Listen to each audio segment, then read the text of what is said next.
El autismo para varias personas es un nuevo trastorno del neurodesarrollo recién descubierto, pero en realidad no es nada nuevo dentro del campo de la medicina, la neuropsicología o la psiquiatría. El autismo es tan viejo como la humanidad. Los hallazgos de la genética y la arqueología en la actualidad nos han señalado evidencias que nos confirman que en la prehistoria de la humanidad había autismo. El incremento de las poblaciones prehistóricas en los últimos 100.000 años, el enfrentamiento feroz con los depredadores y la conquista de nuevos ecosistemas biológicos requerían de una colaboración creciente para resolver la inseguridad en la edad de piedra, así como para conseguir los alimentos necesarios. Eso hizo presión entre los homínidos para sofisticar la colaboración y las tecnologías y habilidades requeridas para la producción de herramientas, que al especializarse se hicieron más difíciles de producir y demandando aprendizajes. Se hicieron valiosas las destrezas técnicas y analíticas, la paciencia, la concentración y la comprensión del comportamiento animal.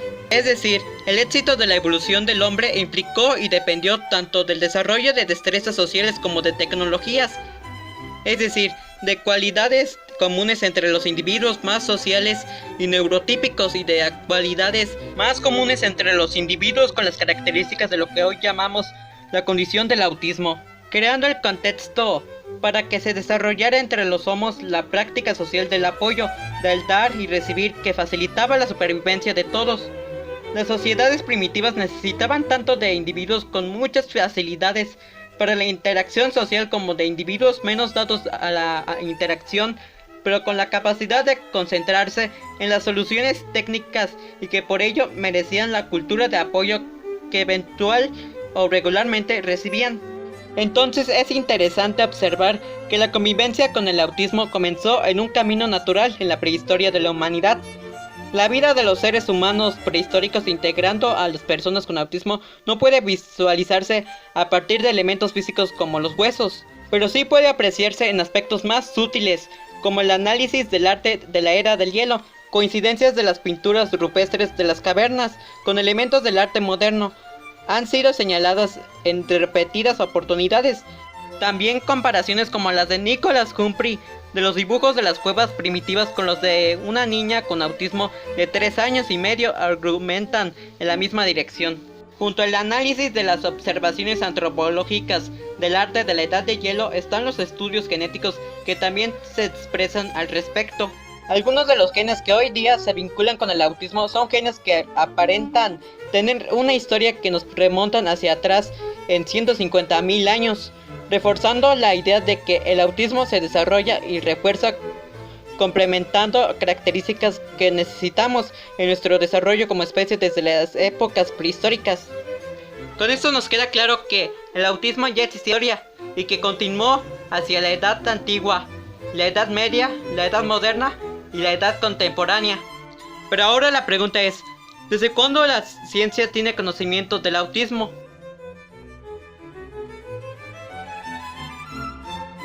A través del término de trastorno del espectro autista se pone de relieve la amplia gama de eventos y los signos conductuales del autismo a lo largo de un continuo que le permite representar la gravedad de los signos, las alteraciones del comportamiento y de las interacciones sociales.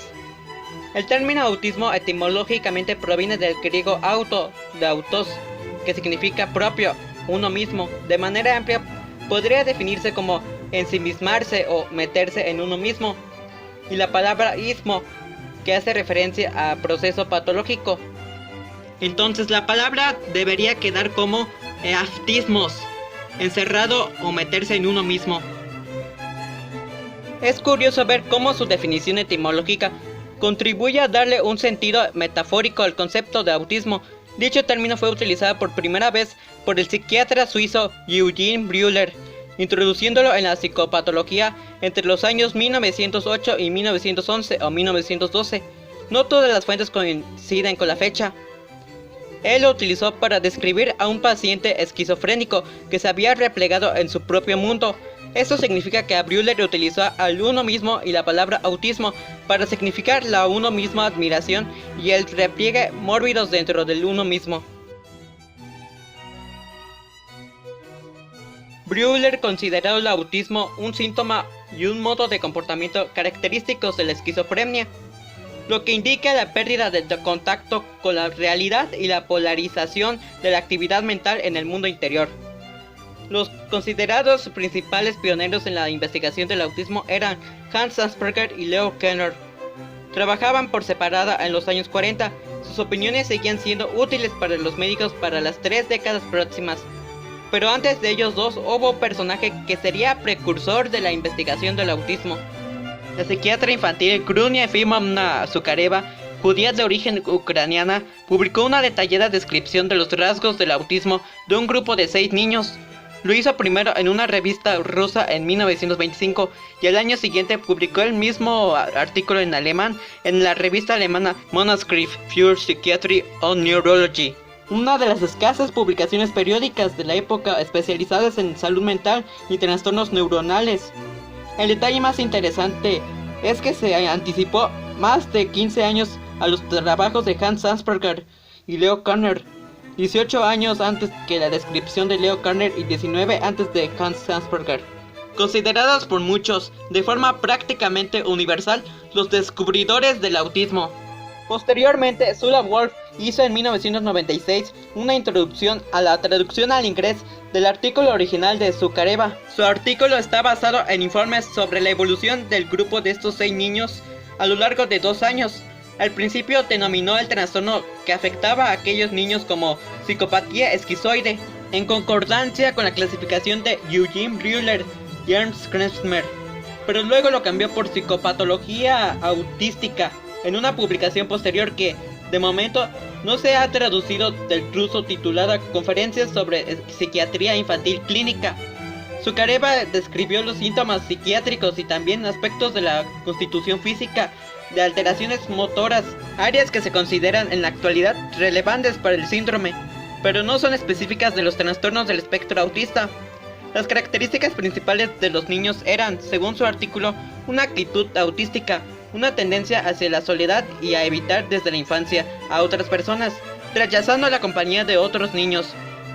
Dentro de este apartado señalaba comportamiento impulsivo y extraño. Hacen el payaso, hacen ripios. Algunos hablan sin parar o hacen preguntas absurdas a la gente a su alrededor. Vida afectiva plana. Apariencia extraña. Tendencia hacia la abstracción y la esquematización. Ausencia de expresividad facial y movimientos expresivos. Manierismos con una disminución del tono muscular postural y falta de modulación en el habla. Movimientos superfluos y sin sinesia. Movimientos involuntarios e inconscientes que se producen cuando se realizan otros movimientos voluntarios.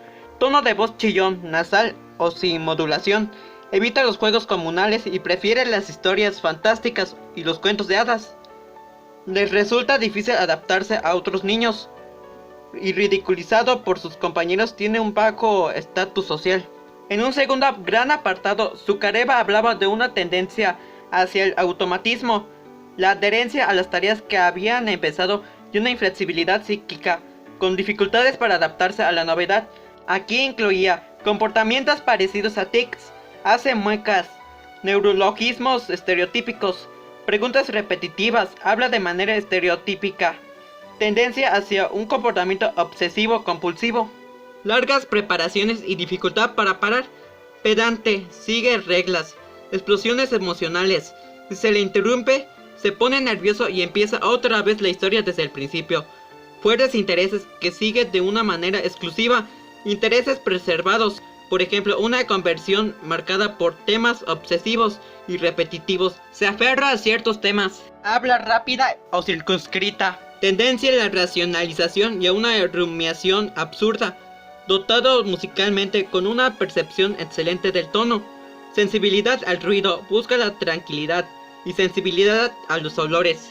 Además, Zuccareva añadía también que el trastorno se iniciaba en la infancia temprana y que los niños, a pesar de que tenían una inteligencia normal o superior de la media, eran incapaces de acceder a la escuela arreglada debido a sus comportamientos extraños. También notaba esa combinación paradójica entre los buenos niveles de inteligencia y el pobre funcionamiento motor. Por ello postulaba que el sustrato anatómico podía estar en el cerebelo, los ganglios basales y los lóbulos frontales, algo que encaja con estudios recientes con neuroimagen. Casi nadie conoce a Grunius Zuccareva. Prácticamente todos los libros y artículos sobre el tema mencionan a Leo Kanner y a Hans Asperger como descubridores del autismo, y ella no es ni siquiera mencionada. Quizás es solamente otro caso más de una investigadora pionera y de calidad oculta que para muchos investigadores está en el olvido. Se podría decir que hablamos del concepto autismo gracias al psiquiatra estadounidense Leo Kanner, que en 1943 aislía por primera vez un cuadro clínico que aleja a niños con una determinadas características del cuadro clínico de débiles mentales y que denomina como síndrome del autismo precoz infantil, describiendo los diferentes aspectos conductuales del autismo infantil y considerando dos como cardinales: el aislamiento y la repetición obsesiva. Con su definición de autismo hace referencia a un autismo primario, un niño encapsulado y con enormes dificultades o imposibilidad de estructuración y conocimiento corporal, de simbolización, con imposibilidad de restringidos, con una excesiva necesidad de control de entorno y sin acceso al discurso, que no lenguaje. Kanner dice que los niños con autismo precoz infantil suelen ser serios y pensativos en su individualidad, excepto ante la presencia de otros, que se vuelven ansiosos ante la imposibilidad o dificultad de anticipación de posibles cambios. Kanner dio las siguientes características iniciales en cuanto al autismo. 1. Un aislamiento autístico, es decir, una preferencia por estar solos y una deficiencia en las relaciones con otros. 2. La necesidad por lo mismo, es decir, una preferencia por rutinas y una resistencia a los cambios. 3. Excelente memoria. 4. Mutismo o lenguaje sin sentido. 5. Tendencia a estar sobreestimulados. 6. Hábiles con objetos pero repetitivos en la manera de usarlos. Y 7. Capacidad cognitiva medio o encima de la media. Sin embargo, en 1956, Kanner cambió las características de su definición a tan solo 3. La primera, aislamiento extremo. La segunda, necesidad por lo mismo. Y tercera, comienzo de síntomas antes de los 2 años de edad. Algunas de las teorías de Kanner fueron rechazadas y luego Rudder propuso distintas características. Primero, retraso en el lenguaje. Segundo, deficiencia en formar relaciones interpersonales. 3. Comienzo de los síntomas antes de los 30 meses. Y 4. Desorden compulsivo y ritualista. Más tarde, en 1980, el Manual Diagnóstico y Estadístico de los Trastornos Mentales decidió incluir autismo y se le dieron las siguientes características al trastorno: deficiencia social, retraso en el habla y conductas estereotipadas o ritualistas. Leo Kanner observó características distintas en pacientes que estaban diagnosticados como esquizofrénicos. Notó que los casos que él observaba eran distintos a la esquizofrenia, en que parecían carecer de un periodo de desarrollo estándar antes del comienzo de los síntomas.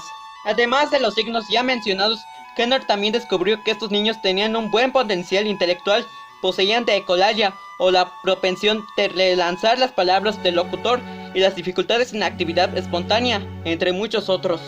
En 1944 aparece el pediatra austríaco Hans Asperger, que hace estudios a niños no psicóticos sino psicopáticos y realiza su estudio casi siempre referido al sexo masculino, contrariamente a Kanner, aunque hay fuentes que apuntan que en 1943 ya había publicado un informe que describe a niños de inteligencia y desarrollo del lenguaje típico, con interacciones sociales y capacidades comunicativas deterioradas. Asperger identificó y describió los síntomas característicos del autismo y lo consideró un grave trastorno de conducta no exclusivo de la infancia.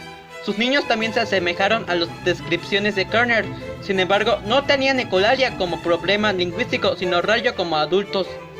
Él también mencionó que muchos de los niños eran torpes y diferentes de niños neurotípicos en términos de habilidades de motor finas. En su trabajo original, Asperger describió a 4 niños con edades comprendidas entre 6 y 11 años que presentaban como características común una marcada discapacidad por dificultades en la interacción social, a pesar de su aparente adecuación cognitiva. y verbal e introdujo el concepto de psicopatía autista. Posteriormente se le llamaría el síndrome de Asperger. A partir de estas observaciones, en los años 50 comenzaron una serie de interpretaciones exclusivamente psicológicas sobre el autismo. Estas interpretaciones estaban vinculadas con las teorías freudianas o psicoanalíticas sobre la familia y el desarrollo psicológico sano. En los estudios del psicoanalista René Spitz, 1945, que mostró que los niños hospitalizados podían mostrarle consecuencias psicológicas como el aislamiento emocional. En las teorías de Margaret Miller, 1952, sobre la existencia de una fase muy temprana del desarrollo infantil, denominada etapa de autismo normal. En los estudios de Harry Harlow, 1962, y en la base de la teoría del apego. Durante décadas, cuando un niño o una niña era diagnosticado o diagnosticada con autismo, los padres y madres solían culparse a sí mismos. Lo mismo hacía la comunidad médica, al considerar la causa una mala y distante educación. No fue hasta 1964 cuando el psiquiatra Bernard Rimland, padre de un niño con autismo, se preguntó si las raíces del autismo podían estar en la genética. Él no estuvo de acuerdo que la causa del autismo de su hijo era debido a la suya o a las habilidades del parenting de su esposa. En ese mismo año publicó Autismo Infantil, el síndrome y sus implicaciones para una teoría de los nervios del comportamiento. A partir de esas teorías se derivaron las hipótesis del pediatra Donald Watts Winnicott, 1960, y la psicoanalista Frances Dustin, 1972 y 1981, sobre el autismo. Según Winnicott, el trastorno autista era la consolidación de un falso self que envolvía al niño en una especie de concha protectora, y según Dustin, el trastorno autista era consecuencia de la sensación de pérdida experimentada por el niño frente a la rápida interrupción de la continuidad con la madre, en un momento en que el bebé no es capaz de soportar la separación y experimentándola como una amenaza de cancelación. Más tarde, Bruno Bettelheim, en 1967, describió a las personas con autismo como fortalezas vacías, personas que se cierran al mundo, que rechazan todas las relaciones sociales y que viven en un mundo totalmente propio, hasta el punto de no sentir y apreciar lo que sucede en la realidad circundante. Estudió el efecto de 3 sesiones de terapia con los niños que él llamó autísticos. Él demandó que el problema en los niños era debido a la frialdad de sus moldes madre. En 1977, Susan Folstein y Sir Michael Ruther, del Instituto de Psiquiatría de Londres, descubrieron que los genes desempeñaban un papel importante en el TEA. Lo descubrieron gracias al estudio genético en gemelos. Aún así, pasarían décadas hasta que la investigación consiguiese encontrar estos genes. Sir Michael Ruther, uno de los líderes en psiquiatría infantil, quien sacó a la luz un artículo que explicaba las diferencias entre esquizofrenia y autismo. Entre esas diferencias se mencionaban estudios neurológicos que notaron diferencias en la neuroanatomía de casos de autismo y casos de esquizofrenia. También se encontraron diferencias en estudios genéticos de habilidades cognitivas y de distribución de género, siendo el autismo más común en hombres y la esquizofrenia tan común en hombres como en mujeres, entre otros. Después, el psicólogo clínico noruego-americano Ole Ivar-Lovaas estudió y fomentó análisis del comportamiento y el de tratamiento de niños con autismo, dedicando su vida a proponer y desarrollar el análisis conductual aplicado, el ACA, en inglés Applied Behavior Analysis, ABA. Con este método generó las primeras evidencias documentadas de que a través de la enseñanza del comportamiento de los niños con autismo podía ser modificado un aprendizaje que hoy es la creencia dominante, pero que en la época en que le tocó trabajar al Dr. Lovaas no era lo que se creía. Sus técnicas fueron diseñadas y depuradas con la intención de reducir el comportamiento inapropiado y estimular la comunicación, el aprendizaje y el apropiado comportamiento social. En 1973 presentó un estudio que demostraba lo eficaz de los tratamientos implementados. A lo largo de los años, todas las investigaciones han mostrado la eficacia del método para el tratamiento del TEA, aunque los resultados originales fueron demasiado optimistas. Esta primera aproximación, además de su utilidad para presentar las bases teóricas y prácticas sobre las que se desarrolla, sirvió también para aprender de los errores cometidos anteriormente, los cuales podría decirse que principalmente fueron 3. La primera, El hecho de trabajar con niños que se encontraban internados, los distintos programas de trabajo fueron eficaces, aprendiendo conductos que antes no poseían. El problema, sin embargo, fue la falta de generalización. Los niños aprendían cosas que luego no trasladaban a sus casas y escuelas. El segundo fue excluir a los padres del tratamiento. Inicialmente se pensó que dado que estos no eran profesionales, no iban a estar lo suficientemente capacitados para tratar a los niños. El error fue doble. Por un lado, los terapeutas no podían seguir con las cargas horarias extensas que tenían estos primeros abordajes. Por el otro, si los padres desconocían los principios y los objetivos del tratamiento, los resultados obtenidos eran más difíciles de mantener. Los padres debían conocer tanto el tipo de tratamiento como ser capaces de manejar conductas y de reforzar o extinguirlas apropiadamente. Y el tercer error importante fue el de esperar resultados rápidos. Los avances dados en los tratamientos fueron siempre lentos y progresivos. Salvo raras excepciones, no hubieron saltos o avances espectaculares en periodos cortos de tiempo. En la actualidad estos errores ya han sido corregidos. Años después, la psiquiatra inglesa Lorna Wing rompe con las ideas vigentes para la época que asociaban el origen del autismo a la crianza por madres frías y que lo concebían como un trastorno de muy baja prevalencia, y entre 1979 y 1980 utilizó el término trastorno de espectro autista. El concepto de TEA es utilizado para la noción dimensional de un continuo, no una categoría, en el que se altera cualitativamente un conjunto de capacidades. Este personaje es un punto de inflexión en la historia de la comprensión de la condición autista. Ella era una madre cálida y tenía una hija con autismo, Susie. De allí que la explicación debía ser otra diferente a esa explicación psicogenética o dominante, según la cual el autismo era un trastorno causado por rechazo inconsciente o la falta de afecto familiar. Lorna Wing estudió los trabajos que Hans Asperger había publicado en alemán con ayuda de las traducciones realizadas por su esposo, John Wing.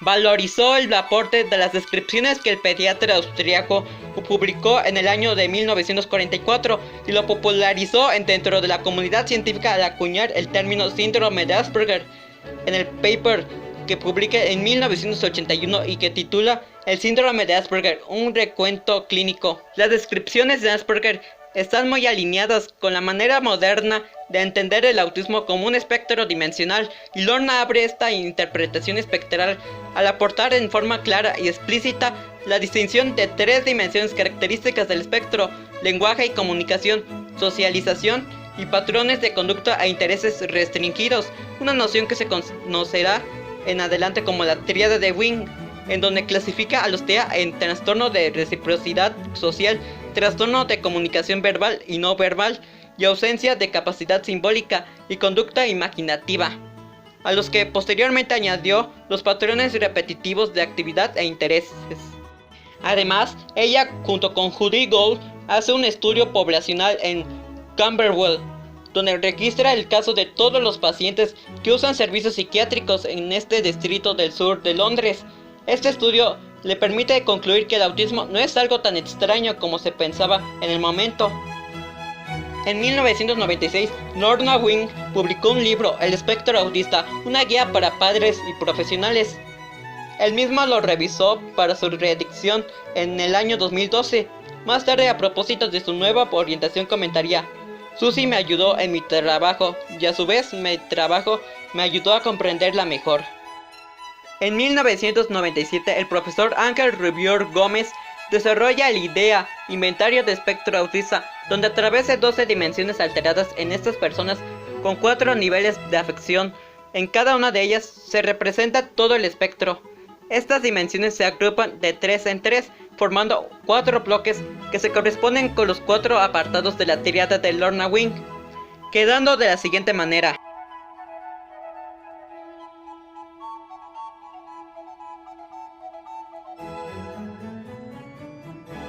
En 2013, con la publicación del DSM-5, se oficializa el pensar del autismo como un espectro, lo que resalta el aporte de Lorna Wing.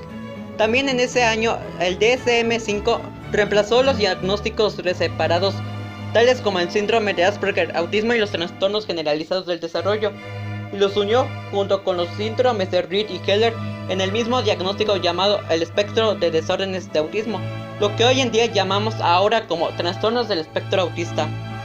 Existe entonces un imperativo categórico: las personas que trabajan con autismo deben tener un profundo conocimiento teórico y práctico de este trastorno, ya que de otra manera no se puede establecer una relación profunda y por tanto no se tiene ningún efecto en las intervenciones.